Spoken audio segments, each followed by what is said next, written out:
Nandamuru Rangareddy project పేరుతో కుమ్మెర గ్రామంలోని రైతుల భూములు తీసుకుని ఎకరానికి కేవలం 4.5 లక్షల రూపాయలు ఇచ్చారు.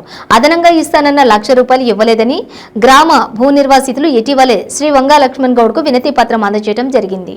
ఇందులో భాగంగా కుమ్మెర గ్రామ భూ నిర్వాసితులతో కలిసి రైతుల పక్షాన నిలబడేందుకు గ్రామంలోని భూ నిర్వాసితులకు అదనంగా చెల్లిస్తానన్న ₹1,00,000 చెల్లించాలని వంగా లక్ష్మణ్ గౌడ్ జిల్లా కలెక్టర్ ఏవో శ్రీధర్ కి వినతి పత్రం అందజేయడం జరిగింది. ఇందులో భాగంగా లక్ష్మణ్ గౌడ్ మాట్లాడుతూ కుమ్మెర గ్రామ భూ నిర్వాసితులకు అండగా వారికి న్యాయం జరిగేంత వరకు జనసేన పార్టీ పూర్తి స్థాయిలో మద్దతుగా ఉంటుందన్నారు. గతంలో ఎకరానికి కేవలం 4.5 లక్షల రూపాయలు ఇచ్చారు. వారికి అదనంగా చెల్లిస్తానని చెప్పిన ₹1,00,000 కూడా చెల్లించాలని రైతులు డిమాండ్ చేయడం జరిగింది. నాగర్ కర్నూలు నియోజకవర్గంలోని ప్రతి ఇంటికి పెద్ద కొడుకు అని చెప్పిన నాగర్ కర్నూలు స్థానిక మర్రి జనార్దన్ రెడ్డి ఎమ్మెల్యే తక్షణమే స్పందించి అదనంగా ₹1,00,000 ప్రకటించగలరని కోరుతున్నారు. ఏం చేస్తాడు లోపల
రాజనాయక్ గాంధీ